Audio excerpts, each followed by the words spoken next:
Jadi sebenarnya apa sih data spasial itu sendiri? Jadi ada beberapa referensi yang saya bawakan terkait definisi dari data spasial. Jadi dari MIT ini memberikan definisi terkait data spasial itu adalah informasi yang terkait lokasi dan bentuk dari suatu objek atau fitur geografi dan relasi antar objeknya. Nah, biasanya ini disimpan dalam bentuk koordinat dan topologi. Lalu ada juga yang memberikan definisi bahwasanya data spasial itu adalah data yang menunjukkan suatu lokasi di bumi, seperti longitud dan latitudenya dari objek yang diberikan. Dan data-data spasial ini yang bisa dipetakan. Nah, mungkin ini ada beberapa contoh ya. Di sebelah kanan ini ada contoh mapping terkait flood yang terjadi di Indonesia, terutama di Jakarta ya. Lalu juga ada penggunaan data spasial di Maps. Jadi misalkan kita ingin mempoint suatu lokasi, nah biasanya itu akan muncul koordinat, longitud dan latitudenya.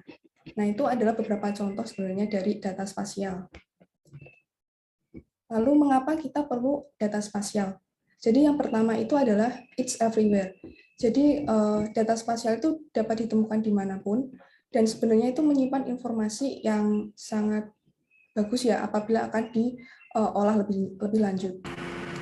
Mungkin beberapa source yang bisa kalian temui, yaitu yang pertama di Maps, mungkin contohnya ada OpenStreetMap, Google Maps, dan lain sebagainya. Lalu mungkin juga ada di sosial media apps, jadi misalkan kalau kalian melakukan tweet di Twitter itu biasanya akan ada suatu informasi terkait lokasi postingannya, lalu Instagram, dan lain sebagainya.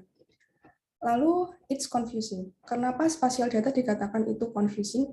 Karena membutuhkan kemampuan yang spesifik, seperti membaca peta yang mungkin bukan peta yang seperti peta topologi seperti biasa ya, mungkin seperti peta presipitasi, lalu peta-peta yang lebih khusus itu perlu membutuhkan kemampuan yang spesifik.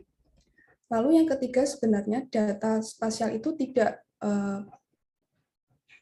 tidak hanya berkaitan dengan GIS atau Geographic Information System, tapi ada beberapa area yang sebenarnya memanfaatkan data spasial ini. Contohnya di healthcare itu sebenarnya ketika kita melakukan MRI, nah itu biasanya kan ada suatu area-area tertentu ya yang mungkin dianotasi oleh expert. Nah itu sebenarnya juga bisa dikatakan spasial data. Tapi seperti yang beberapa definisi sebelumnya agar tidak membingungkan. Jadi spasial data yang dibicarakan untuk mini workshop kali ini adalah yang berrelasi dengan koordinat di bumi seperti itu. Nah, ini beberapa contoh data-data spasial yang mungkin ditemui, yaitu yang pertama ada vektor. Nah, vektor ini merupakan suatu data yang sudah terolah, dan biasanya ini dapat dibuka di web map ataupun GIS software tanpa kita melakukan proses yang lebih lanjut. Nah, mungkin ini ada contohnya. Jadi, semisal ada data vektor daerah di Jakarta dan beberapa olahan area lahan yang sudah diproses oleh para expert. Lalu yang kedua ada data tabular. Nah, data tabular ini biasanya lebih ke bentuk data tabel dan biasanya disimpan dalam file CSV, Excel, dan lain sebagainya. Nah, data tabular ini perlu dilakukan georeferencing dan geocoding. Geocoding sendiri itu adalah ketika kita ingin mendapatkan suatu koordinat di bumi dengan melakukan translasi dari address ataupun alamat yang sudah ada. Sedangkan georeferencing itu merupakan suatu cara ketika kita ingin memproyeksikan data-data raster ataupun tabular ataupun vektor itu sendiri ke dalam koordinat di bumi. Jadi kita ingin memposisikan bahwasanya gambar ataupun vektor tersebut bisa tepat sesuai koordinat yang sudah ada di bumi. Nah, untuk data tabular sendiri ini bisa digabungkan dengan vector space untuk memperkaya informasi. Lalu yang terakhir ada raster atau image. Jadi data raster atau image ini merupakan data yang sifatnya berpiksel, tetapi tidak selalu dapat diedit. Dan juga perlu dilakukan georeferensi. Lalu ini lebih spesifik terkait remote sensing image. Jadi penginderaan jauh atau remote sensing ini berkaitan dengan memperoleh informasi tentang permukaan bumi menggunakan platform yang ditinggikan seperti satelit, sensor, dan lain sebagainya. Nah, gunanya apa? Untuk menghasilkan informasi seperti data satelit atau foto udara. Nah, berikut ada beberapa contoh dari gambar satelit. Jadi ini ada data citra atau contoh sampel citra dari Landsat yang di sebelah kiri, dan di sebelah kanannya itu merupakan data dari Sentinel-2. Dan masing-masing ini diperoleh dari data satelit. Lalu berkaitan dengan remote sensing image sendiri, ada beberapa karakteristik resolusi yang berkaitan dengan image yang related dengan data spasial. Yang pertama adalah resolusi spasial. Resolusi spasial ini berkaitan dengan ukuran piksel dari suatu citra secara menyeluruh, terkait berapa piksel yang ada di suatu citra tertentu, seperti itu. Lalu yang kedua ada resolusi spektral. Jadi ini berkaitan dengan range dari panjang gelombang yang tercatat oleh sensor. Nah, ini mungkin berkaitan dengan bands atau yang bisa disebut dengan pita. Nah, yang biasa dianalisis di sini adalah terkait jumlah bands-nya, lalu posisi dari bands, dan lebar bands. Nah, mungkin terkait resolusi spektral ini bisa dibagi menjadi dua, yaitu ada hiperspektral dan multispektral. Nah, untuk multispektral sendiri, dia itu hanya memilih beberapa bands tertentu di elektromagnetiknya. Sedangkan untuk hyperspektral sendiri, dia lebih rich atau lebih banyak pilihannya karena dia menggunakan spektrum cahaya. Dan dibandingkan dengan hyperspektralnya, multispektral image itu sendiri lebih memiliki resolusi yang rendah. Jadi mungkin ada beberapa informasi yang nantinya akan hilang seperti itu. Lalu yang ketiga ada resolusi temporal. Jadi resolusi temporal ini berkaitan dengan waktu pengambilan citra secara berurutan. Jadi mungkin kalau kita mengamati suatu data spasial yang berkaitan dengan natural disaster, itu kan tidak selalu tiap tahun akan terjadi banjir misalkan. Nah, maksud dari data remote sensing yang resolusi temporal itu kita bisa mengambil data citra tersebut berdasarkan waktu yang kita tentukan. Lalu yang keempat ada resolusi radiometrik. Jadi ini berkaitan dengan jumlah total sinyal diskrit yang dapat direkam oleh sensor. Nah, ini biasanya direpresentasikan dalam bit. Mungkin ini ada sedikit ilustrasi kalau dilihat antara gambar pertama yang di sebelah kiri dan gambar kedua yang di sebelah kanan, itu ada perbedaan dalam pewarnaannya, di mana gambar pertama itu lebih terlihat natural dibandingkan gambar yang kedua. Karena dalam gambar pertama ini dia menggunakan 8 bit untuk resolusi radiometriknya, sedangkan untuk gambar yang kedua ini dia menggunakan 4 bit saja. Lalu lebih spesifiknya lagi, contoh dari remote sensing image itu yaitu Sentinel-2. Jadi Sentinel-2 atau S2 ini sebenarnya adalah suatu misi pencitraan multispektral secara meluas, dan sifatnya juga sebenarnya beresolusi tinggi dengan frekuensi kunjungan kembalinya itu sebesar 5 hari secara mengglobal. Lalu Sentinel-2 ini mengambil sampel 13 pita atau bands spektral, dan data Sentinel ini cocok untuk menilai keadaan dan perubahan vegetasi atau tutupan lahan, tanah, dan tutupan air dari suatu region atau wilayah. Mungkin bisa dilihat di bawah gambar contoh Sentinel-2, di situ ada beberapa bands yang bisa dipilih nantinya ketika kita ingin mengolah data Sentinel-2 untuk suatu task tertentu. Jadi bisa dilihat bahwasanya di contoh di B1 ini, dia menggunakan wavelength sebesar 443,9 hingga 442,3, dan dia mendeskripsikan suatu aerosolnya. Dan begitu pula seterusnya.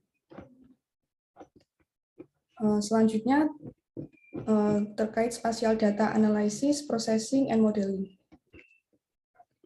Jadi data spasial ini kalau kita ketika kita menilik lebih jauh, sebenarnya itu banyak sekali tas yang bisa dikerjakan. Nah, mungkin berikut adalah contoh-contohnya.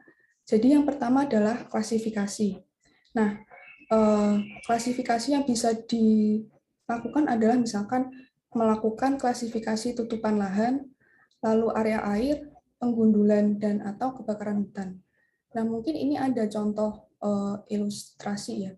Jadi, kalau kita melakukan klasifikasi pada spasial data, di situ kita akan mencoba untuk memprediksi dari warna-warna tersebut apakah benar dia merupakan suatu coastal, ataukah dia suatu urban atau perkotaan, ataukah suatu wilayah pertanian. Lalu yang kedua ini adalah interpolasi spasial. Jadi interpolasi spasial ini sebenarnya adalah suatu problem regresi di bidang spasial data. Nah, contohnya yaitu membuat peta curah hujan berskala besar berdasarkan sampel dari wilayah yang lebih kecil. Jadi interpolasi spasial ini sendiri itu kita ingin memprediksi titik-titik yang lain berdasarkan sampel titik yang sudah diketahui.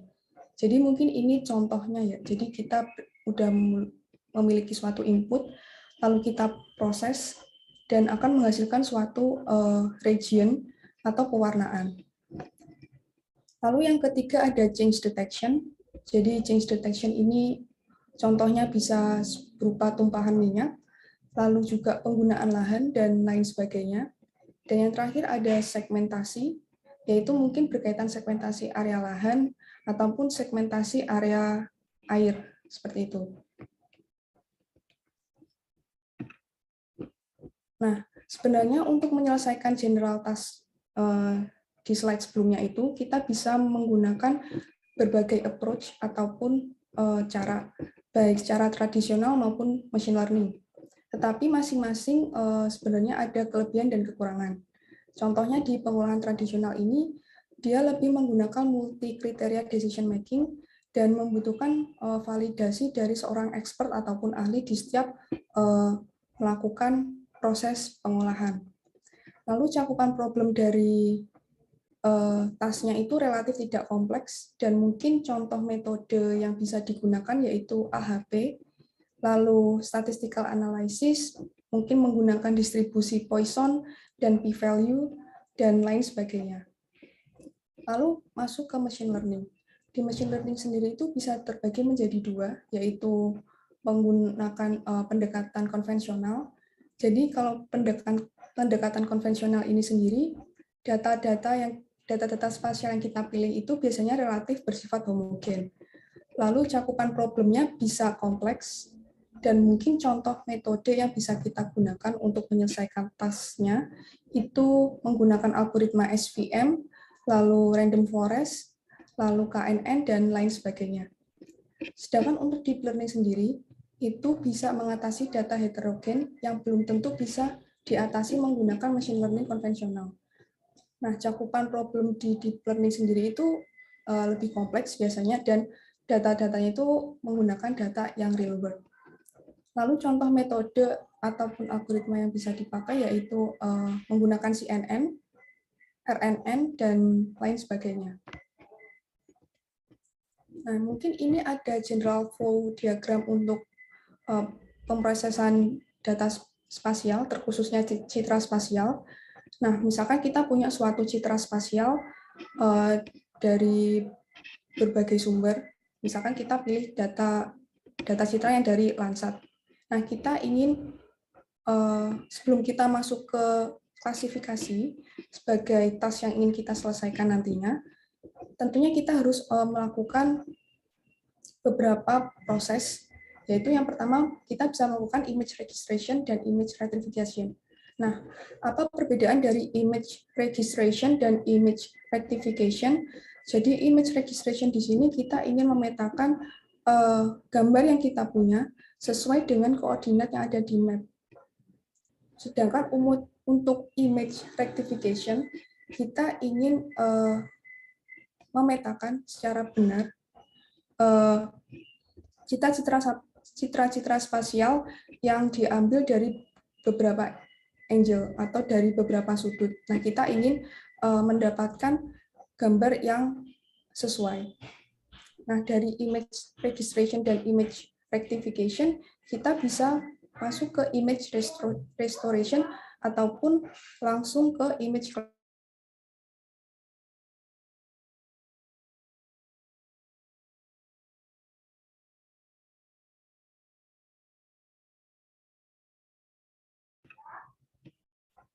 Nah, dari image restoration ini sebenarnya outputnya bisa dimasukkan kembali ke image classification. Nah, image restoration ini sering disamakan dengan image enhancement, tapi sebenarnya ada perbedaan antara image enhancement dan image restoration, di mana image enhancement itu kita ingin memperbaiki citra untuk menjadi lebih bagus saja. Tapi kalau image restoration, kita ingin memperbaiki suatu citra dengan target tertentu. Jadi kita punya suatu threshold untuk memperbaiki citra. Nah, selain itu kita juga bisa melakukan image classification dan parameter extraction, dan harapannya dari contoh-contoh task ini kita bisa mendapatkan suatu image understanding. Nah, image understanding itu apa? Jadi semacam implementasi dari ataupun hasil dari kedua proses tersebut. Nah, mungkin yang related dengan image understanding di sini adalah yang berkaitan dengan computer vision ya. Jadi seperti mapping daerah hujan ataupun daerah banjir ataupun melakukan segmentasi pada suatu daerah yang mengalami kebakaran hutan ataupun tanah longsor, misalkan seperti itu. Nah, mungkin masuk ke image understanding yang lebih spesifik, yaitu image segmentation. Jadi, apa sih segmentation itu sendiri? Jadi, kita ingin mendapatkan suatu klasifikasi per pixel dari suatu citra. Dan harapannya, dari prediksi klasifikasi citra itu secara per pixel, kita bisa menyamakannya dengan ground truth yang ada. Nah, mungkin ground truth itu apa? Ground truth itu adalah semacam panduan ataupun acuan yang bakal kita dapatkan. Nah, mungkin contohnya adalah yang ada di samping kiri yang berwarna merah, itu adalah contoh ground truth yang ingin kita dapatkan. Jadi kita ingin melakukan segmentasi yang hampir mendekati ataupun kalau bisa sama dengan ground truth yang sudah disediakan. Nah, berikut contoh output-nya ya. Jadi kalau divisualisasi, contoh segmentasi yang berhasil, ini yang berwarna biru. Nah, ini adalah segmentasinya. Lalu, bagaimana sih kita melakukan segmentasi? Sebenarnya banyak cara ya. Jadi nggak hanya berkaitan dengan deep learning saja sebenarnya, bisa melakukan atau menggunakan tradisional approach. Tapi karena beberapa data itu sifatnya low resolution dan membutuhkan fitur extraction yang lebih bagus, nah biasanya kita menggunakan deep learning. Nah, mungkin salah satu contohnya adalah CNN. Nah, CNN ataupun convolutional neural network ini mungkin untuk teman-teman yang udah ataupun rekan-rekan yang sudah sering menggunakan deep learning sudah cukup familiar ya. Jadi kita ingin mendapatkan suatu hasil di mana kita ingin dari input itu kita melakukan downsampling dengan max pooling. Jadi kita ingin mereduksi dari suatu citra input itu dimensinya, dan di akhir itu kita akan mendapatkan suatu klasifikasi per pixel dari output yang kita inginkan. Nah, sebenarnya stage-stage ini adalah contoh ya. Jadi misalkan dari di sini contohnya adalah menggunakan stride 4. Dari stride 4 ini citra itu akan dilakukan max pooling untuk masuk ke small neural network di CNN agar untuk komputasinya tidak jadi besar. Nah, mungkin itu penjelasan singkat terkait CNN. Lalu ada lagi contoh deep learning arsitektur yang bisa digunakan untuk segmentasi, yaitu U-Net. Jadi U-Net ini sudah cukup sering digunakan untuk problem segmentasi, di mana dia itu memiliki dua path ya, atau dua tahap. Jadi yang mana itu disebut kontraktif dan ekspansif. Di kontraktif ini dia melakukan downsampling. Jadi kita ingin mendapatkan input citra yang lebih kecil. Nah, dari proses itu biasanya ada dua konvolusi layer yang berukuran 3x3, di mana di masing-masing layernya itu biasanya menggunakan fungsi aktivasi value, dan setelah masuk ke tahap kontraktif path-nya, kita akan masuk ke ekspansifnya, di mana kita ingin melakukan upsampling dari output yang dihasilkan dari kontraktif path-nya.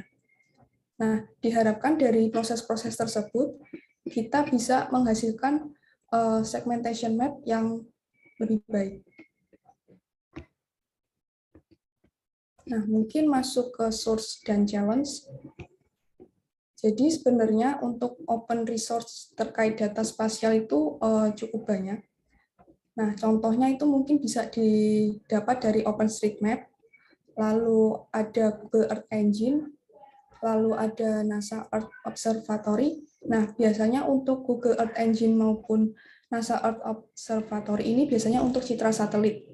Dan biasanya juga sudah bisa dilakukan pra-processing dulu, sehingga nanti misalkan kalau kita ingin melakukan tahap selanjutnya untuk ke proses pengolahan baik machine learning maupun tradisional, itu kita tinggal pakai saja.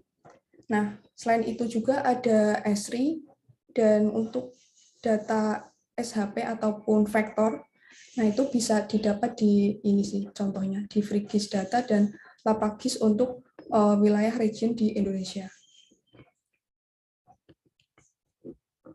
Lalu tools apa saja yang bisa kita pakai? Untuk visualisasi kita sebenarnya bisa pakai QGIS dan ArcGIS. Nah, masing-masing dari ini bisa melakukan visualisasi dengan baik untuk data vektor ataupun raster. Nah, sedangkan untuk mengolah semacam proses tradisionalnya maupun machine learning-nya bisa menggunakan MATLAB, lalu R dan Python. Lalu untuk menyimpan data, misalkan data tabular dari spasial data itu kita bisa menggunakan PostgreSQL. Nah, sebenarnya untuk QGIS sendiri itu bisa diintegrasikan dengan PostgreSQL dan Python untuk mendapatkan visualisasi yang kita inginkan sesuai dengan task yang dikerjakan. Nah, mungkin challenge terkait data spasial itu yang related dengan training data itu adalah yang pertama, kurangnya sistem klasifikasi yang seragam. Jadi mungkin ada beberapa data itu diberikan kelas yang namanya berbeda, tapi intinya itu sama. Jadi misalkan suatu lahan ya, nah mungkin ada orang yang melakukan klasifikasi itu dengan nama farm dan ada yang menggunakan nama land. Nah ini tentunya akan memberikan perbedaan ketika kita melakukan proses modeling data ke machine learning maupun tradisionalnya. Padahal itu merupakan suatu objek yang sama.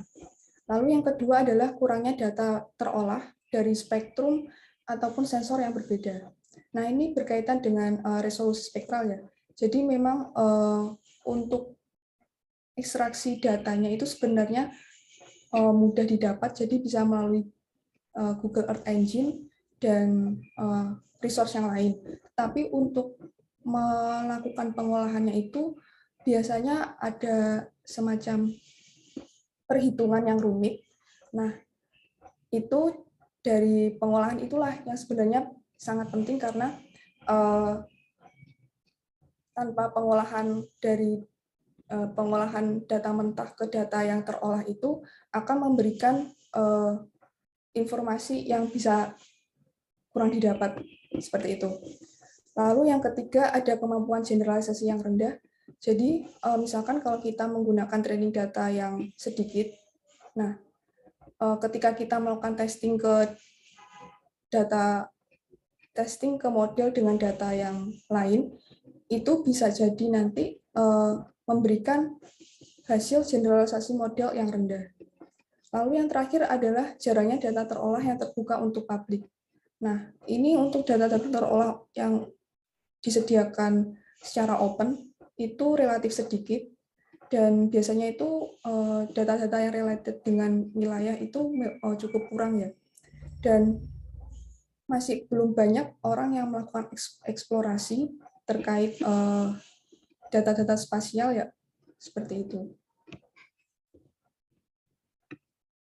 Lalu sedangkan challenge di neural network-nya sendiri, yang pertama itu cukup sulit untuk mengatasi permasalahan terkait karakteristik spasial dan pengetahuan geografis, karena seperti yang diketahui bahwasanya neural network itu belajar dari data yang kita sudah olah. Nah, kalau misalkan karakteristiknya itu kita tidak terlalu mengerti, nah neural network-nya tentu juga belum tentu mengerti, seperti itu. Lalu yang kedua adalah rendahnya tingkat fleksibilitas terhadap optimasi data channel secara adaptif, lalu scalable memory dan scalable channel. Lalu yang ketiga adalah penggunaan multi-input dalam jaringan. Nah, penggunaan multi-input dalam jaringan ini seperti kita ingin melakukan optimasi ya. Jadi bagaimana cara mengoptimalkan input pada tiap layer pada model yang kita gunakan. Lalu yang terakhir ada model building dan hiperparameter tuning. Jadi semacam untuk menentukan layer pada jaringannya, lalu parameter apa saja yang harus dipakai, lalu hiperparameternya. Nah, itu juga challenge ketika kita menggunakan neural network ya. Lalu selanjutnya terkait big data dan high performance computer. Jadi seiring perkembangan waktu ya, tentunya data-data spasial itu sebenarnya jumlahnya cukup besar, baik itu yang dapat diperoleh dari satelit, GPS, ataupun observasi lingkungan di bumi.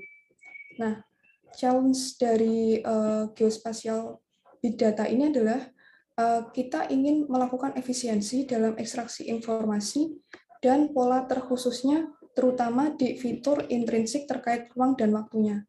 Jadi seperti yang kita tahu bahwasanya spasial data itu juga menyimpan informasi terkait waktu ya. Nah, ketika datanya semakin banyak dan ketika kita ingin mengolahnya, tentu kita ingin mendapatkan informasi terbaik tapi dengan efisiensi. Nah, ini adalah challenge-nya seperti itu. Lalu yang kedua, beberapa data bersifat multidimensional, terutama data dari satelit dan IoT yang menghasilkan unstructured ataupun semi-unstructured data, yang mana dia itu bersifat heterogen dan dinamis. Lalu yang ketiga, perlunya komputasi yang tinggi apabila kita ingin menggunakan training set dari data spasial yang skala citranya itu besar. Nah, bagaimana kita menghandle permasalahan yang ketiga? Kita bisa menggunakan high performance computer. Nah, server supercomputing seperti DJX-1 dan DJX-A100 ini dapat dimanfaatkan untuk melakukan training model, terutama yang menggunakan pendekatan deep learning. Sebenarnya nggak hanya terkait spasial data aja ya, data-data lain seperti image biasa pun juga bisa digunakan. Nah, ini ada contoh pemanfaatan HPC jika dilihat untuk mengembangkan pre-trained model pada domain computer vision. Nah, mungkin ini ada beberapa contoh model yang sudah dikembangkan dalam challenge ImageNet. Nah, ini ada VGG16, ResNet 50, Inception V3, EfficientNet, dan sebenarnya ada yang lainnya. Nah, di model-model ini di-train dengan data yang besar, dan itu datanya sangat banyak dan dari multi kategori. Jadi seperti itu. Ya, mungkin presentasi terkait materi yang ada di slide dapat dicukupkan. Mungkin saya kembalikan ke Ibu Laksmita. Oke, baik, terima kasih banyak Bella atas presentasinya. Mungkin langsung saja untuk acara selanjutnya kita akan ada sesi tanya jawab ya, Bella. Sedikit Q&A, mungkin kurang lebih 20 menit ya Bella ya, mungkin cukup ya kalau memang ada. Dan mungkin sebelumnya semoga berkenan, saya ingin memperkenalkan bahwa ada di peserta hari ini sebenarnya ada guru kami semua ya di sini, Profesor Aniati Murni. Bu Aniati, apakah sedang monitor? Nah, ini adalah guru kami semua ya, Bu Aniati. Jadi sebelum kita persilahkan ke para peserta yang lainnya, mungkin saya ingin memberikan floor-nya kepada Prof. Aniati. Apakah ada pertanyaan, Bu, atau mungkin tanggapannya dari Bu Ani?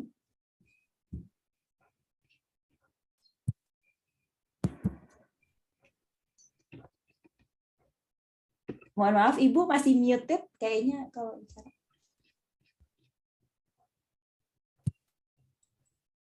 Jadi kuliahnya ini merupakan introduction ya, jadi artinya masih penjelasan-penjelasan apa itu spatial data analysis dan lain-lainnya. Saya juga kepingin tahu nanti kalau sudah hands-on, apa saja yang mungkin bisa diberikan contoh ya, pengertian AI sendiri apa sih sebetulnya. Di situ kan AI itu bagaimana kita memindahkan apa ya, cara kita berpikir pada mesin sehingga dia bisa memberi informasi yang kita butuhkan seperti itu kan. Jadi memang sebetulnya AI itu sudah dari zaman dulu sekali sudah mulai dicanangkan ya. Tapi rupanya kita belum bisa sampai mendapatkan algoritma atau apapun, sampai deep learning itu kan baru-baru aja, belum, tidak seperti sekitar 15-20 tahun yang lalu itu sebetulnya AI sudah diintroduce ya pada kita, tapi kita belum bisa berhasil mendapatkan algoritma-algoritmanya. Jadi sebenarnya juga algoritmanya itu juga sebetulnya yang dipakai di AI itu juga dipakai di sistem-sistem yang lama ya, karena kita sudah mulai belajar dari awalnya. Mungkin pada penggunaan untuk big data itu disempurnakan, terus ada aspek optimasi, kemudian ada deep learning yang kemudian yang sebetulnya di deep learning itu yang sangat membantu kita adalah bahwa dia bisa mengekstrak feature secara otomatis. Kalau dulu kan kita harus ini enaknya pakai features apa ya? Oh, pakai feature tekstur karena kita lihat gambarnya bertekstur ya, seperti itu. Ini pakai features warna, ini pakai features apa? Misalnya gradient atau seperti itu. Jadi memang pengetahuan itu bertambah, tapi sebetulnya juga misalnya seperti big data juga kita nggak selalu berpikir bahwa big data itu besar gitu ya. Sebetulnya kenapa sih namanya big data? Karena kita nggak tahu isi datanya itu. Apakah yang kita perlu ada di situ datanya kah ya? Makanya kan kita selalu menggunakan cube teknologi kan, banyak basis data ya untuk mencari sebetulnya data-data yang kita butuh. Nah dari situ kita saring data-data yang kita ambil, baru itu kita proses ya, seperti itu. Jadi saya juga mengikuti ya perkembangan ini. Terima kasih kepada Bu Bella juga yang sudah merumuskan introduksinya. Kemudian nanti kita akan lanjutkan dengan contoh hands-on. Di sini kebetulan akan digunakan deforestation segmentation ya sebagai contoh di Indonesia. Karena itu memang yang terjadi kan. Sebetulnya yang di Indonesia terjadi itu kebakaran hutan, deforestation itu sangat merugikan kita, banyak sekali yang kena. Nah sekarang untuk untuk kebakaran hutan ternyata juga untuk prediksi masih belum terlalu bisa ditemukan, baru terjadi, baru kita ribut cara mengatasinya, baru seperti itu kan ya. Oke, silakan Bu Laksmita, saya hanya mendengarkan saja deh di sini ya. Terima kasih. Baik. Terima kasih banyak Prof. Aniati atas insight-nya. Mungkin bisa ditanggapi dulu oleh Bella, itu tadi pengantar AI itu dalam konteks ini maksudnya apa, mau ngapain gitu. Dan untuk peserta yang lainnya sambil Bella mungkin menjawab pertanyaan pertama, silahkan untuk yang ingin bertanya bisa dimulai dengan raise hand kali ya, melalui reaction, agar nanti kita bisa panggil sesuai yang mengangkat tangan terlebih dahulu. Silakan Bella. Ya, jadi sebenarnya terkait AI sendiri, memang dari dulu ya sebenarnya jauh kalau kita tarik ke belakang, seperti yang Prof. Ani sudah bilang tadi, bahwasanya implementasi AI itu sudah dipakai, tapi mungkin AI-nya itu sendiri mungkin kita harus melakukan handcrafted feature ya, kalau misalkan kita menggunakan machine learning. Nah, di sini kenapa dipropos suatu penggunaan AI?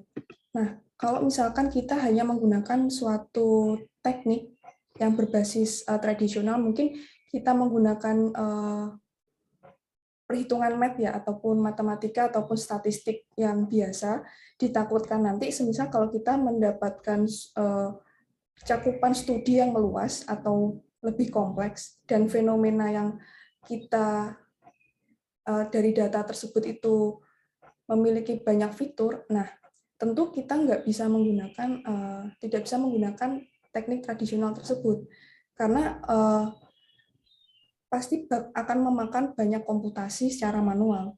Nah, kenapa dipropos penggunaan AI? Sebenarnya AI juga banyak sekali implementasinya, tidak hanya di data spasial ataupun image, di data-data yang lain, karena AI ini bisa menirukan cara berpikir manusia. Jadi kita mengharapkan suatu mesin itu bisa secara baik merecognize ataupun mendeteksi apa yang dilihat, apa yang dirasakan, intinya apa yang biasa kita lihat sebenarnya, dan bisa menemukan pattern dari data-data tersebut, sehingga kita tidak perlu melakukan pengulangan kembali ketika kita membuat dari data yang berbeda, tapi intinya sebenarnya sama. Mungkin seperti itu. Baik, terima kasih Bella. Seperti yang tadi mungkin di depan ya, saya coba tambahkan sedikit ya, bahwa istilah AI itu kalau dicari definisinya di luar sana banyak ya. Ada juga debat-debat yang ada tentang definisi AI itu apa gitu. Mungkin ada juga sebetulnya yang metode tradisional yang tadi sempat Bella sampaikan ya.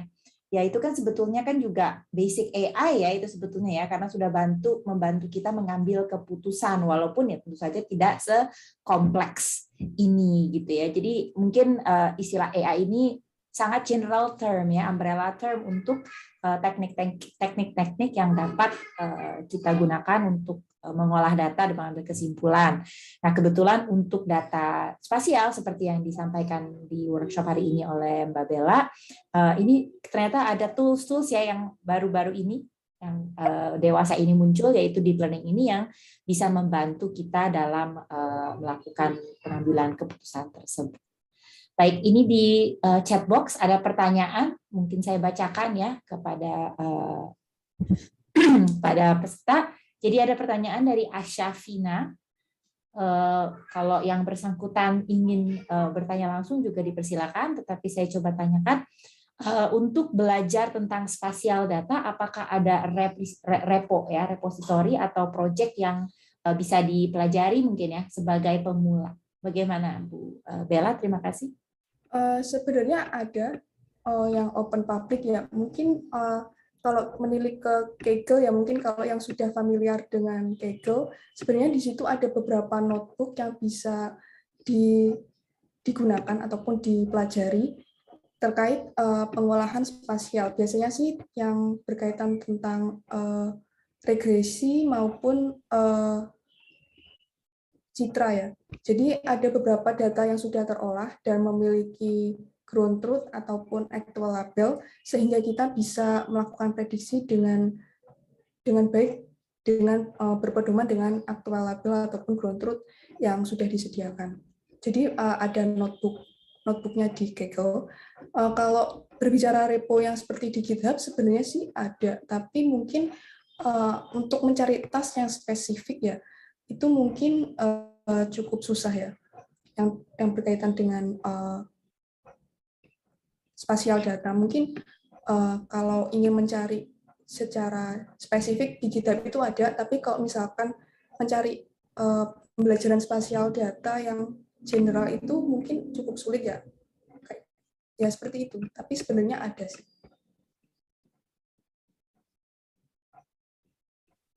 Oke, baik. Terima kasih atas tanggapannya, Mbak Bella. Yang lainnya mungkin, apakah ada pertanyaan lainnya? Oh, ini ada yang raise hand. Saya persilahkan kepada Ahmad Badruzzaman. Mohon maaf kalau salah sebut. Silakan langsung menyampaikan pertanyaannya. Ya, terima kasih. Perkenalkan, nama saya Ahmad Badruzzaman. Saya ingin bertanya terkait masalah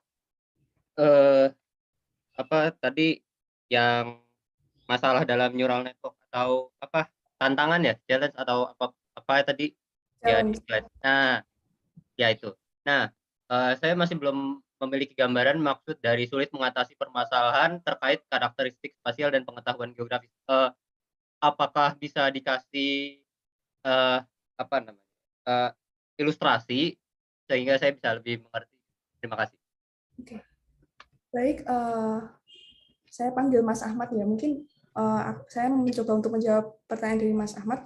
Jadi maksud dari sulit untuk mengatasi permasalahan terkait karakteristik spasial, ini mungkin saya ambil contoh ya. Mungkin kalau kita menilik slide sebelumnya itu ada yang namanya di remote sensing image, ada resolusi spektral. Nah, ketika kita memakai resolusi spektral itu kan terbagi menjadi dua ya biasanya. Yang pertama itu ada yang namanya multispectral image dan hyperspectral image. Nah, ketika kita ingin memproses hyperspectral maupun multispectral image, itu kita harus tahu karakteristik masing-masing dari data itu seperti apa. Karena ketika kita nanti tidak terlalu mengetahui tentang karakteristik dari data multispektral itu seperti apa dan hiperspektral itu seperti apa. Nah, takutnya nanti ketika dalam memilih model neural network-nya itu jadi salah dan menghasilkan model yang kurang baik atau mungkin bisa dikatakan underfit ya. Nah, pengetahuan geografis pun juga penting karena seperti yang diketahui kalau kita berbicara dengan data spasial itu kan kita merujuknya di sini ke koordinat di bumi ya. Nah, di situ ada suatu ilmu di mana kita harus memproyeksikan citra tersebut ke koordinat di bumi. Nah, misalkan kita harus tahu nih dari format UTM-nya bagaimana. Nah, selain itu juga karakteristik spasial itu mungkin kalau misalkan datanya itu sudah terolah ya. Nah, apakah itu dia berupa poin-poin saja atau berupa multi-poin atau dia merupakan suatu vektor? Nah, itu juga harus dipertimbangkan karena tidak semua algoritma neural network itu cocok dengan karakteristik spasial maupun geografis dari data-data tersebut. Mungkin seperti itu. Kalau contohnya mungkin saya izin stop share dulu mungkin.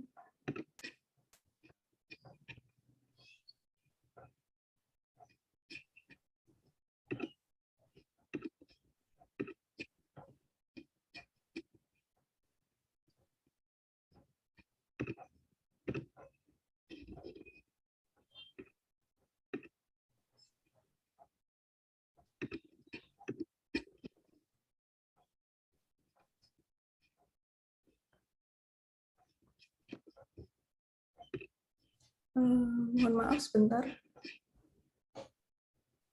Mungkin Sebentar.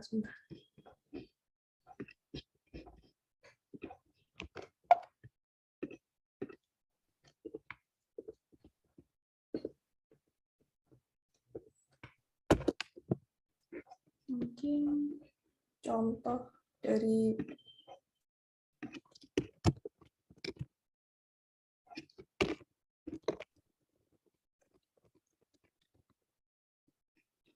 mungkin saya kasih contoh terkait ininya ya. Nah, data yang dipakai nanti untuk hands-on itu salah satu contoh data multispektral. Karena Sentinel-2 itu kan dia sifatnya multispektral, jadi hasil image yang didapat itu dia lebih low resolution. Dan dia pun juga dibedakan dari beberapa angle ya. Jadi misalkan ada yang 90 derajat, ada yang 180 derajat, ataupun yang lain sebagainya. Nah, kita harus mengetahui bahwasanya informasi yang didapat dari multispektral itu tidak sebanyak ketika kita menggunakan hiperspektral. Karena di hiperspektral itu sendiri datanya itu jauh lebih bagus ya, karena dia menggunakan pita yang banyak dan dia lebih narrow atau lebih kecil dibandingkan dengan multispektral, sehingga gambarnya itu berbeda. Nah, tentunya kalau kita ingin mengolah data-data multispektral, kita harus tahu karakteristiknya. Oh, ternyata dia ini low resolution ya. Maka kalau misalkan ingin melakukan image classification, mungkin saya harus melakukan image enhancement dulu ataupun image restoration untuk memperbaiki citra tersebut sehingga gambar-gambar yang ingin diklasifikasikan ataupun region yang ingin diklasifikasikan itu dengan benar diprediksi. Seperti itu sih mungkin contoh dari challenge di neural network terkait sulitnya karakteristik spasial, pengenalan karakteristik spasial dan geografis. Baik, Mas Ahmad, apakah menjawab? Mungkin lebih ke konfirmasi aja. Berarti maksudnya yang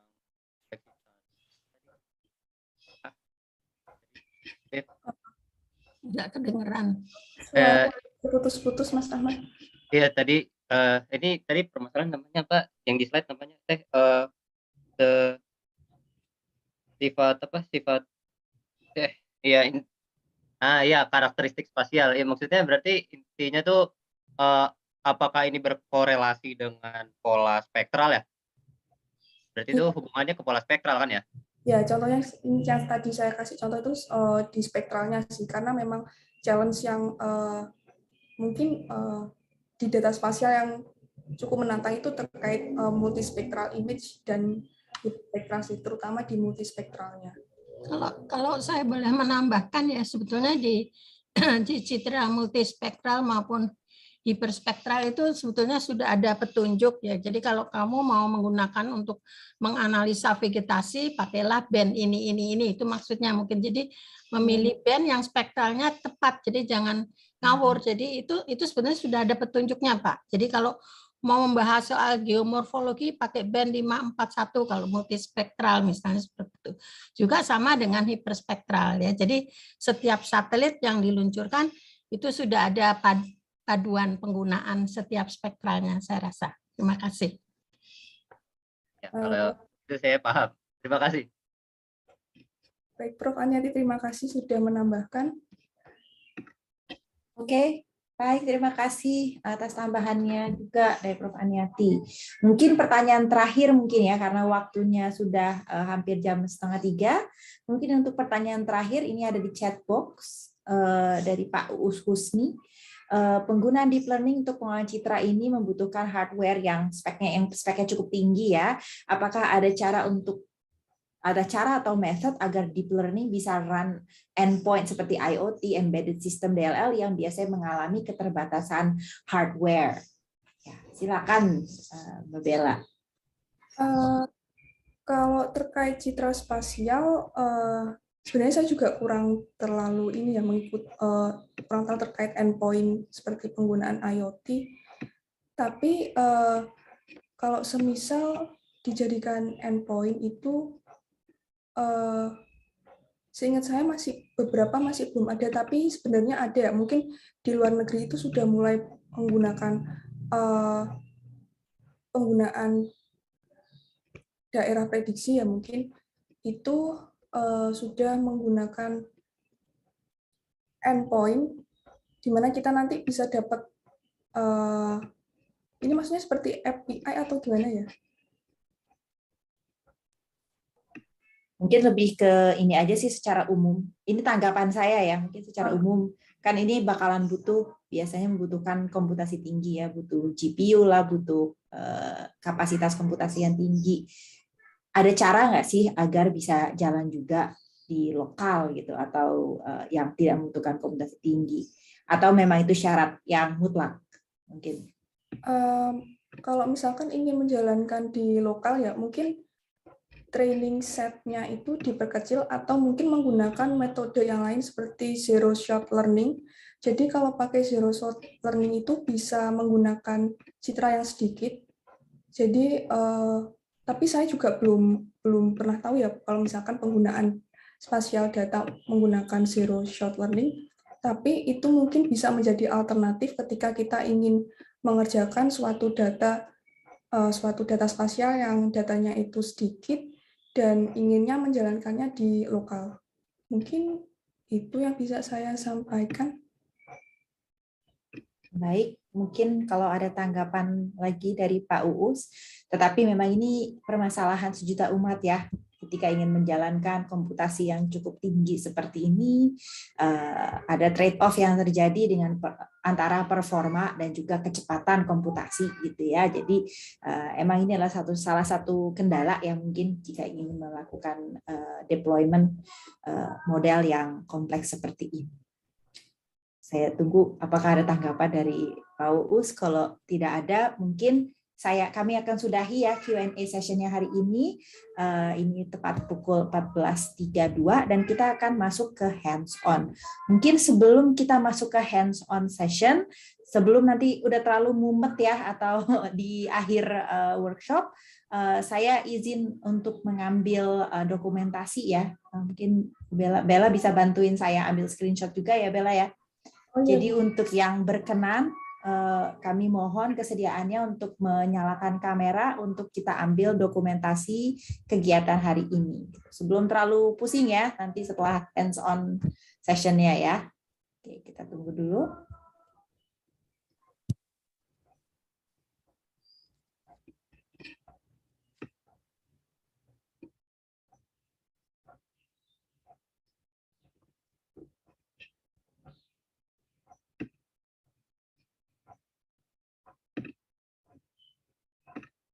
Oke, kita tunggu sedikit ya, mungkin masih ada yang mau menyalakan kameranya. Oke. Di saya ada 4 halaman ya yang perlu kita ambil screenshot-nya. Oke, kita akan mulai ambil screenshot. Untuk yang pertama, masih banyak yang nyala-nyala nih, apa kita tunggu sedikit lagi ya? Oke, saya akan ambil screenshot-nya. 1, 2, 3. Kalau yang nggak bisa on camera, nggak masalah. Ya, untuk yang berkenan aja. 1, 2, 3. Maaf. Saya simpan yang pertama, lalu halaman kedua. 1, 2, 3. 2, lalu ketiga, udah nggak ada kamera sih ya. Ketiga, kemudian halaman keempat. Mungkin untuk panitia juga ya yang ingin mengambil bukti atau dokumentasi, mungkin saya persilahkan sekarang juga untuk mengambil. Oke, baik. Sorry. Baik. Terima kasih. Dokumentasinya sudah saya ambil. Untuk yang ingin mematikan kamera, silahkan dimatikan kembali. Baik, saya serahkan kembali untuk sesi hands-on session kepada Bella, Mbak Bella. Kami persilahkan. Silakan Bella.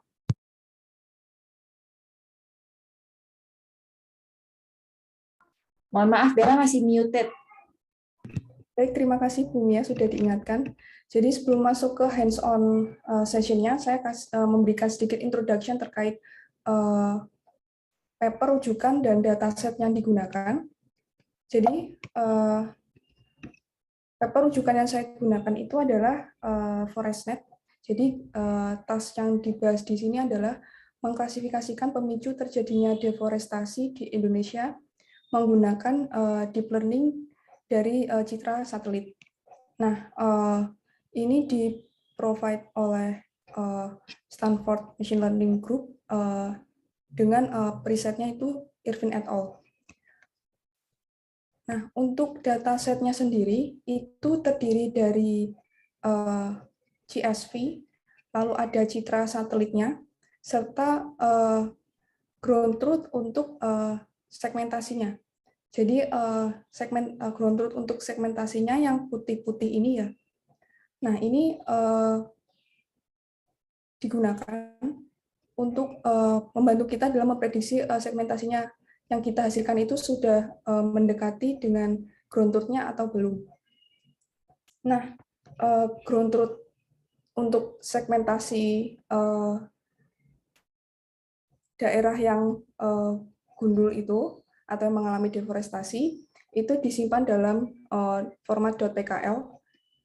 Nah, untuk distribusi masing-masing training set, file set, dan test setnya sendiri bisa dilihat pada slide bahwasanya kita bisa simpulkan secara garis besarnya bahwasanya data ini data imbalance, di mana kelas plantation dan smallholder ini memiliki jumlah lebih banyak dibandingkan dengan grassland, subland, dan other. Nah, mungkin ini link source code yang bisa dikirim, diakses.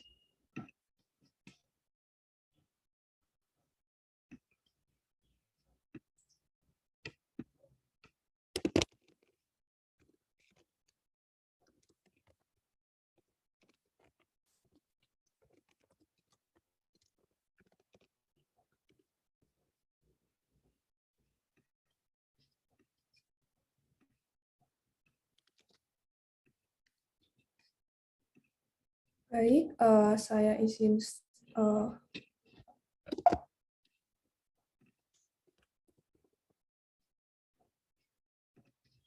masuk ke notebook-nya. Jadi seperti yang dilihat untuk hands-on ini sendiri adalah segmentasi di daerah deforestasi di Indonesia, di mana nanti mungkin kita membutuhkan beberapa library yaitu Pandas, NumPy, Shapley, OS, PyTorch, Pickle, Matplotlib, dan sebagainya. Mungkin yang membedakan dari data spasial ya, pengolahan data spasial di deep learning, mungkin baru mendengar yang namanya library Shapley. Nah, library Shapley ini digunakan untuk kayak mendeteksi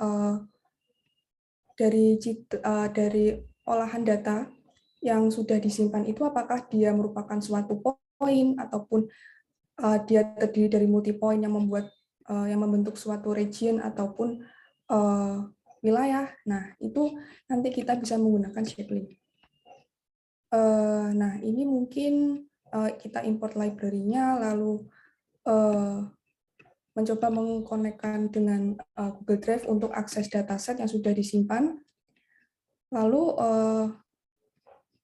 untuk menyiapkan dataset ForestNet, mungkin nanti kalau dari para partisipan ingin mencobanya, mungkin nanti bisa menambahkan pintasan di link HTTPS Drive itu ke dalam Google Drive masing-masing.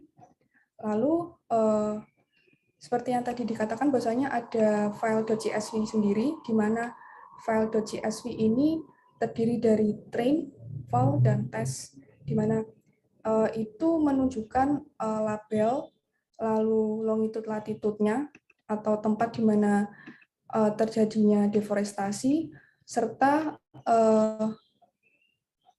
folder di mana tersimpannya citra satelit serta .pkl-nya atau hasil dari gambar yang sudah diekstraksi di setiap daerah yang mengalami deforestasi. Nah, karena saya kemarin ketika mengupload data yang mengalami beberapa permasalahan, jadi saya cek dulu apakah tiap data yang diinginkan terkait citra satelitnya dan regionnya itu sudah ada atau belum. Kalau semisal sudah, maka citra-citra tersebut atau data-data tersebutlah yang dipilih. Jadi kalau bisa kita coba lihat distribusinya, maka kalau yang tadi dilihat kan 686 ya. Jadi kalau yang berhasil di-upload di G Drive ini sekitar segini, di mana masih sama, masing-masing untuk plantation dan agriculture ini lebih tinggi dibandingkan grassland dan other. Lalu kita coba untuk membuat kelas dataset. Jadi penggunaan kelas dataset ini apa? Jadi kita ingin melakukan pemrosesan dataset itu jadi sekumpulan yang menjadi satu, di mana itu nanti terdiri dari citra satelitnya, lalu gambar regionnya yang dari .pkl itu, dan kita ingin mengkategorikan apakah dari data-data tersebut didapat poin-poin kan. Nah, poin-poin itu nanti dicek apakah dia merupakan suatu data yang poligon atau multi poligon. Jadi mungkin dalam satu citra ataupun satu region yang disegmentasi dalam data.pkl itu mungkin ada satu daerah saja, tapi mungkin bisa jadi ada yang sifatnya multi poligon. Jadi ada 2 region yang mengalami deforestasi. Nah, dari situ kita coba untuk menghimpun atau mengekstraksi poin-poinnya itu, lalu kita melakukan rasterisasi dari data, di mana output sheet-nya nanti berupa 332 kali 332, lalu ini citra yang diambil. Jadi kita ambil dari ukuran atau matriks size-nya itu 86 sampai 246. Lalu kita coba masing-masing dari train dataset, file dataset, dan test dataset tadi kita himpun ataupun kita panggil dengan kelas yang sudah di-define. Lalu kita coba untuk membuat arsitektur unit untuk model segmentasinya. Jadi seperti yang diketahui kalau unit itu kan ada 2 stage ya. Jadi ada kontraktif dan ekspansif.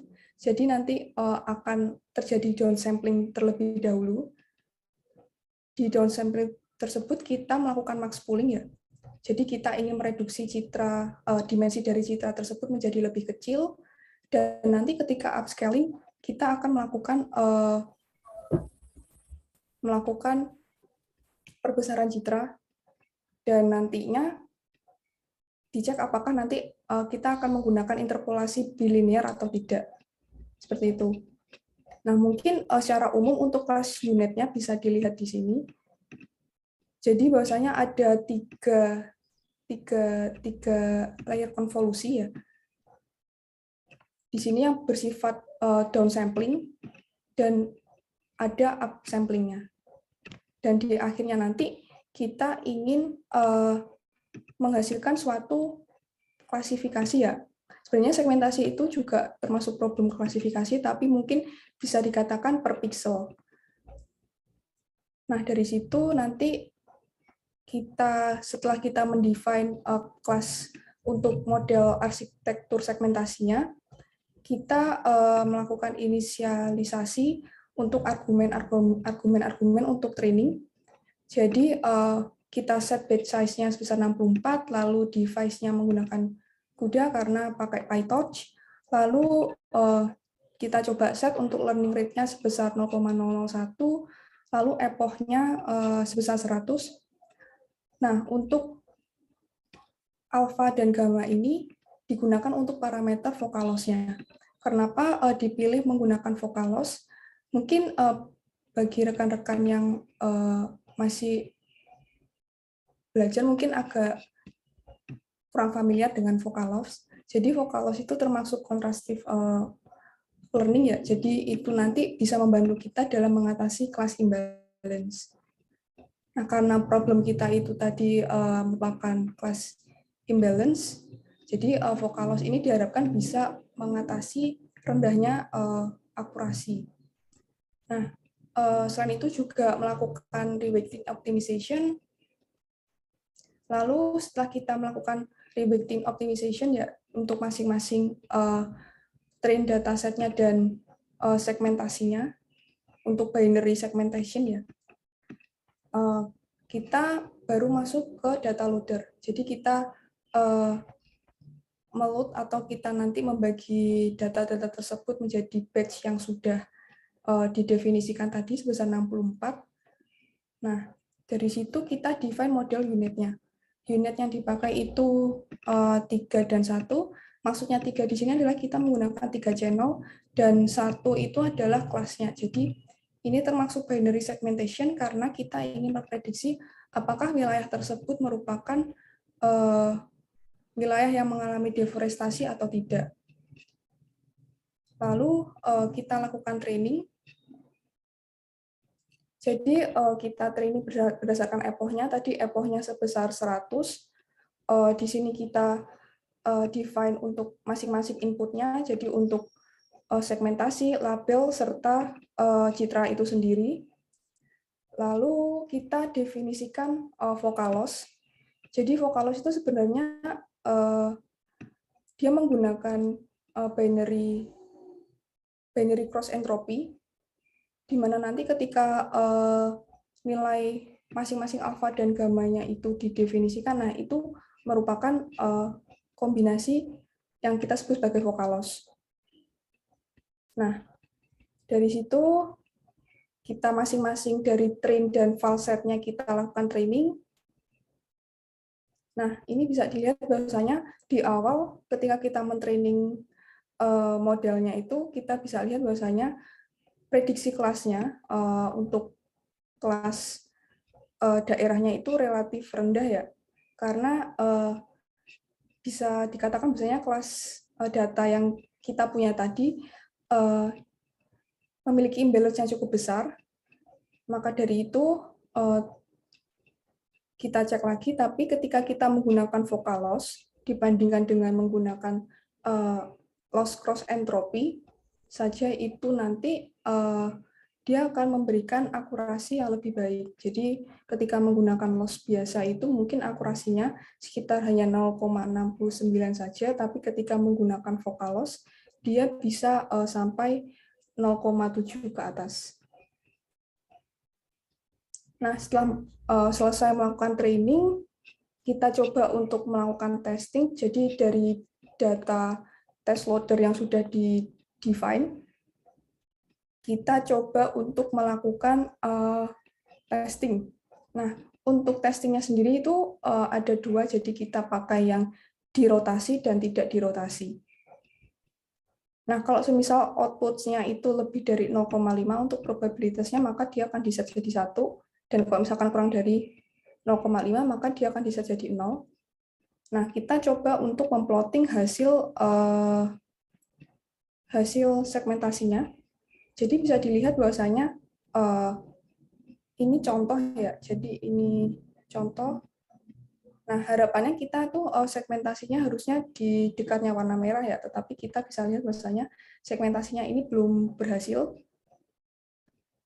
Nah, ini melingkupi tapi masih belum presisi ya, mengikuti dari ground truth yang diinginkan. Nah, ini adalah challenge ya di data spasial karena memang yang kita tahu datanya itu imbalance dan kita harus cari ataupun melakukan hiperparameter tuning atau pemilihan model yang lebih baik seperti itu.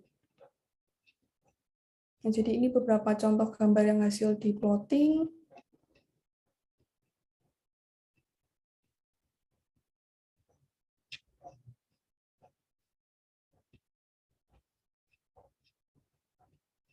Nah, mungkin kalau misalkan kita cek penggunaan GPU-nya, kita bisa lihat bahwasanya cache yang digunakan untuk melakukan running ini sebesar 5,6. Nah, mungkin nanti ketika kita melakukan komparasi, sebentar saya isi soft share.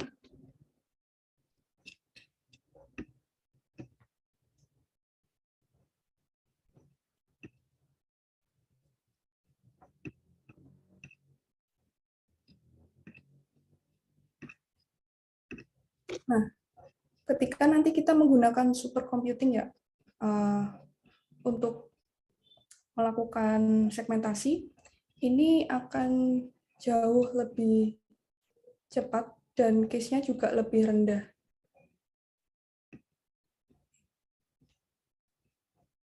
Mungkin saya coba untuk running yang di sini aja ya.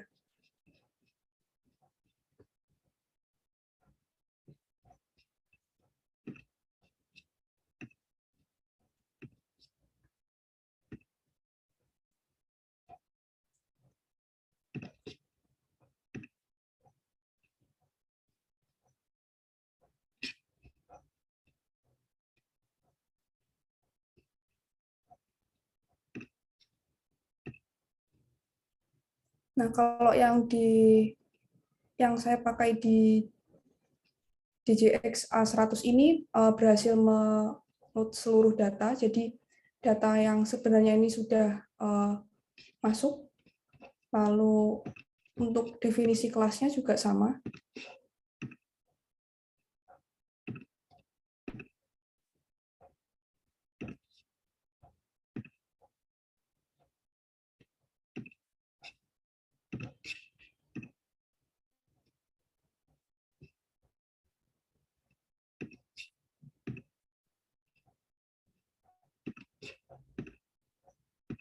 Lalu kita coba melakukan training model.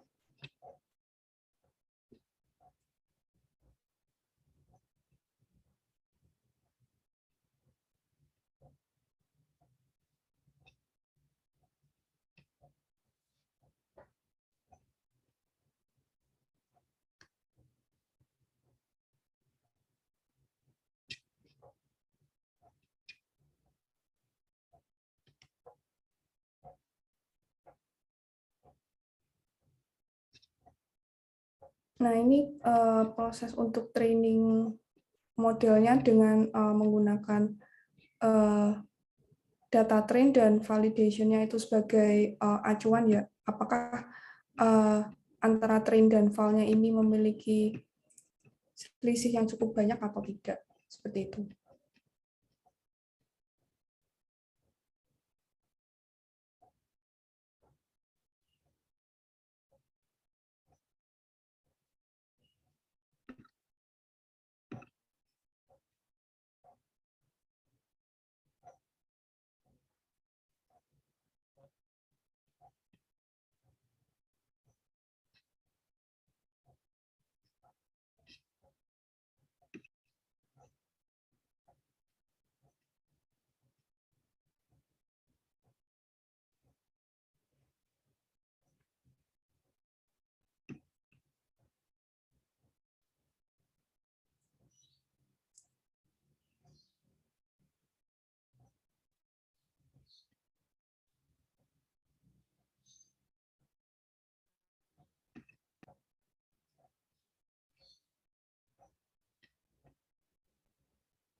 Ya mungkin karena ini saya set 100 ya mungkin cukup ini, tapi kalau misalkan nanti dibandingkan dengan yang kita coba running di Colab, dia case-nya lebih rendah ya, jadi untuk alokasi memorinya juga lebih bagus menggunakan supercomputing DGX A100 ini. Seperti itu, mungkin sambil menunggu running-nya selesai.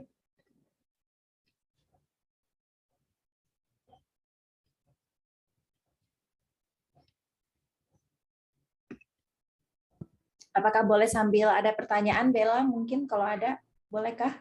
Boleh.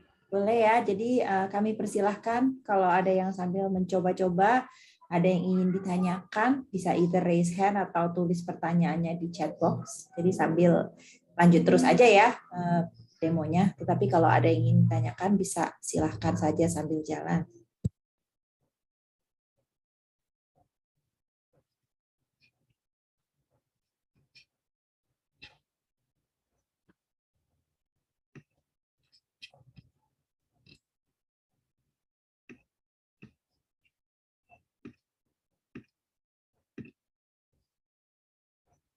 Mungkin kalau boleh saya kasih saran sedikit, apa mungkin ya Mbak Bella menampilkan contoh-contoh gambarnya yang dataset yang tadi disebut-sebut? Oh, boleh. Mungkin boleh. bisa lebih membayangkan jadinya datanya itu seperti apa sih?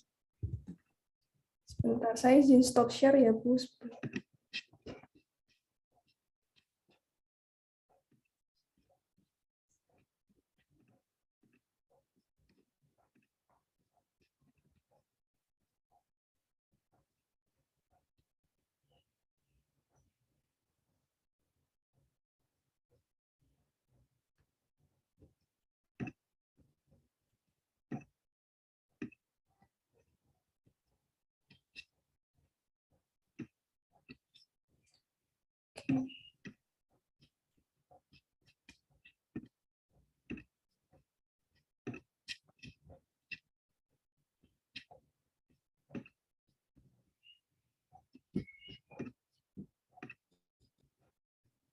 Jadi ini mungkin contoh ya, example dari ForestNet dataset itu. Jadi di tiap foldernya itu nanti ada path untuk menyimpan tiap foto-foto ataupun auxiliary data ya. Sebenarnya ini ForestNet dataset itu bisa menggunakan multimodal. Jadi mungkin nanti ketika kita ingin melakukan klasifikasi, mungkin kita ingin memperhitungkan aspek-aspek lain seperti altitude-nya, lalu mungkin lain sebagainya. Jadi itu bisa digunakan juga auxiliary yang sudah tersedia di ForestNet dataset ini.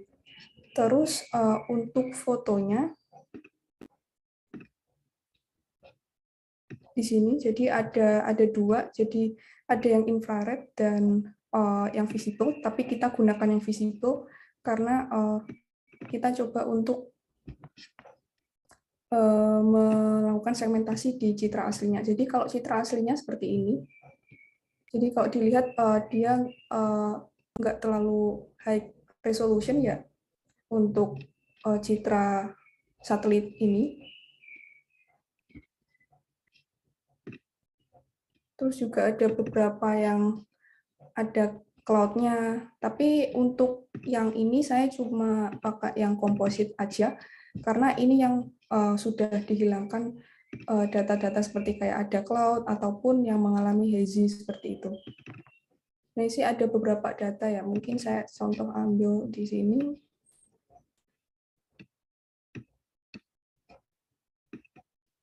Ya, seperti ini sih data-datanya.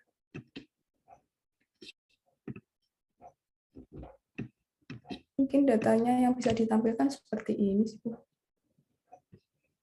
Lalu kalau yang ada awannya atau ada atenuasinya seperti ini tuh berarti seperti yang tadi sudah disampaikan di materi ya, harus diproses terlebih dahulu ya jadinya ya.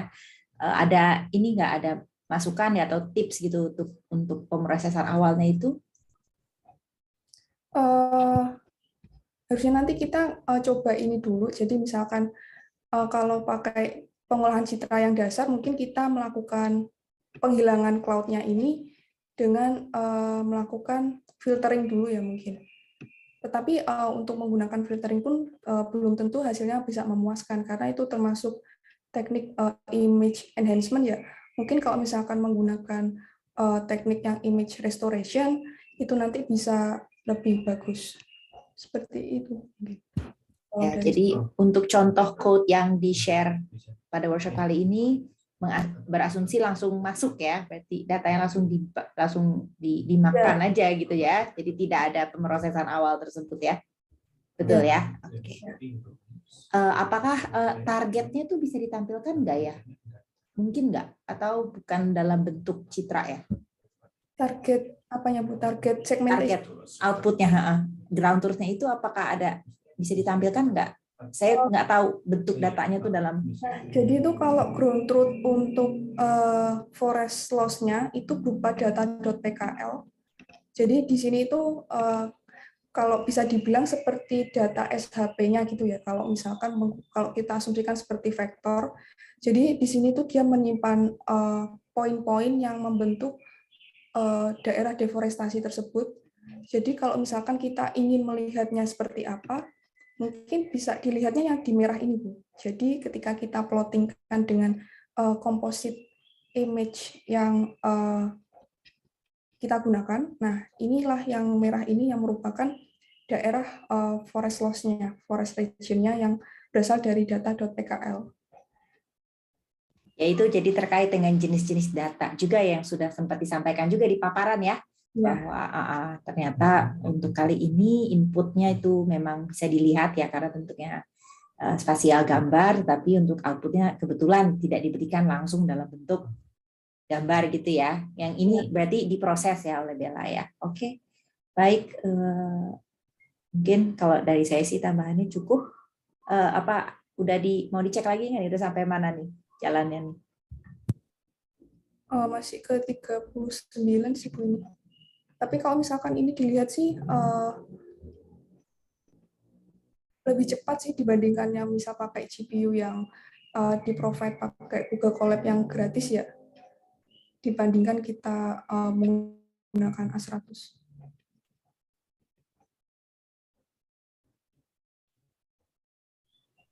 Oke, bisa ditambahin informasinya kenapa A100 bisa lebih cepat? Itu karena ini sih di situ kan komputasinya paralel ya, dan GPU-nya itu juga banyak, dan karena itu karena dia menggunakan GPU dan sifatnya paralel, maka dia lebih cepat dibandingkan menggunakan satu GPU gitu sih. Seingat saya seperti itu sih.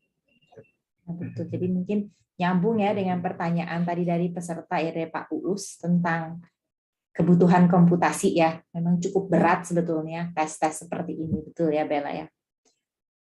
Oke, baik. Berhubung sebenarnya kita sudah lewat ya dari jam yang seharusnya sudah jam 3. Jadi mungkin saya persilakan untuk terakhir kalinya apabila ada tanggapan atau pertanyaan mungkin tentang hands-on ini secara khusus, kalau ada bisa raise hand ataupun mungkin bisa juga langsung menyampaikan pertanyaannya melalui chat box. Jika tidak ada mungkin sambil menunggu kalau ada pertanyaan mungkin saya persilahkan kepada Bella untuk wrapping up kali ya Bella ya dalam 5 menit ke depan mungkin untuk menyelesaikan penjelasan dan menutup penjelasan hands-on. Saya kembalikan ke Bella. Baik, kalau terkait recap-nya, sebenarnya data spasial itu banyak ya. Mungkin nggak hanya terkait deforestasi, mungkin ada yang lebih spesifik. Mungkin kalau misalkan dari jurusan geografi, mungkin ada yang ingin memprediksi presipitasi suatu daerah ataupun tutupan lahan. Nah, itu bisa diolah. Tapi kita harus lihat juga sih apakah data-data tersebut memang bisa langsung dipakai atau tidak. Karena kalau misalkan belum bisa dipakai secara langsung, kalau kita paksakan untuk langsung mengolahnya, tentu hasilnya kan akan buruk. Nah, mungkin itu. Terus terkait running ini, sebenarnya kalau misalkan ingin melakukan optimasi ya, sebenarnya kan ini ada, kalau misalkan kalian ingin menyimpan suatu checkpoint dari data model untuk menyimpan tiap modelnya, agar nanti ketika kita udah keluar ataupun nggak menjalankan notebook ini, kita bisa menggunakan model yang udah kita simpan sebenarnya dari proses training seperti itu. Mungkin kalau terkait recap spatial data itu saja mungkin dari saya. Oke, baik, Kambela, kita cek ya apakah ada pertanyaan. Kayaknya saya lihat di chat box sih belum ada, juga belum ada yang raise hand. Tolong koreksi saya ya kalau saya salah. Oke, mungkin untuk hands-on-nya ya narasumbernya kan dari Mbak Bella ya, terima kasih banyak yang sudah disampaikan. Itu code-nya juga masih bisa diakses ya bagi yang ingin tertarik mengutak-atik ya. Tautan yang tadi masih bisa kan dibuka ya? Masih, Bu. Ya, baik. Jadi untuk yang tertarik mengutak-atik bisa di situ, dan juga mungkin kita kaitkan dengan jawaban dari Mbak Bella sebelumnya bahwa sebetulnya repo untuk mulai belajar juga banyak ya yang bisa dimulai akses yang umum yang bisa dipakai untuk mulai belajar. Ya, baik. Jadi mungkin kita akan tutup dengan sedikit kesimpulan ya bahwa tadi juga sudah ditanyakan oleh Prof. Aniati, AI itu tuh sebetulnya apa sih, gitu ya? Dan pada dasarnya, ada, mohon maaf sebenarnya ada pertanyaan ya sebelum kita tutup ya dari Dikri, bisa nggak ya PPT dan codingannya dikasih ke peserta? Untuk codingannya open ya? Open bisa open ya. Jadi untuk tautan yang tadi, tautan ini saya sudah sampaikan tadi sebelum mulai sesi, tautan Google Colab-nya itu open, jadi bisa diakses oleh peserta jika ingin membuka dan mengutak-ngatik. Tautan itu terbuka. Bagaimana untuk PowerPoint-nya, bagaimana ya, Mbak Bella? Iya, nanti akan dikirimkan via email sih. Jadi untuk materinya akan disusulkan melalui email yang digunakan untuk registrasi, ya. Oke, baik. Jadi semoga udah kejawab ya. Jadi untuk penutup mungkin AI itu udah sering kita dengar ya istilah AI itu, dan walau itu kalau belum registrasi nanti ke panitia ya, mohon ke CP ya yang ada di poster ya untuk yang belum registrasi. Sorry, saya jadi kepotong terus. Jadi untuk untuk AI itu mungkin udah sering dengar yang digaung-gaungkan ya. AI itu pada dasarnya adalah tools atau cara untuk membantu manusia untuk mengambil keputusan, dan bagaimana caranya adalah instead of manusia yang menerima data, mengolah dan mengambil keputusan, kita coba serahkan kepada mesin, kepada komputer, kita berikan data kepada dia dan kita latih dia, atau kita berusaha membuat agar dia bisa mengeluarkan suatu keputusan atau informasi yang bisa membantu manusia mengambil keputusan. Dan di antara data-data yang bisa kita gunakan, salah satunya ya adalah data spasial, yaitu biasanya dalam bentuk image ataupun dalam bentuk vektor yang tadi sudah disampaikan oleh Bella, yang dapat dipetakan kepada koordinat spasial, biasanya koordinat geografis. Itu juga demikianlah data yang dipakai juga pada sesi kali ini. Dan untuk teknik AI-nya itu memang iya bahwa tadi udah diangkat juga oleh beberapa penanya bahwa untuk data citra dan juga untuk teknik-teknik yang baru-baru ini ya, yang agak dewasa ini seperti deep learning, memang trade-off-nya adalah dia membutuhkan daya komputasi yang cukup besar. Gitu ya. Apakah ada yang ingin ditambahkan dari Mbak Bella? Sudah menjawab sih, Bu, sudah menyimpulkan dari keseluruhan materi. Oke, baik. Saya rasa tambahan lagi. Baik, untuk pertanyaan teknis lainnya mungkin bisa langsung ke panitia atau ke contact person yang tertera di poster. Sebelumnya terima kasih banyak pada panitia, terima kasih pada kehadirannya, atas kehadirannya para peserta, dan juga terutama untuk Bu Profesor Aniati Murni, terima kasih banyak atas kehadirannya hari ini. Kita mungkin apa perlu diserahkan kepada Douglas lagi, apa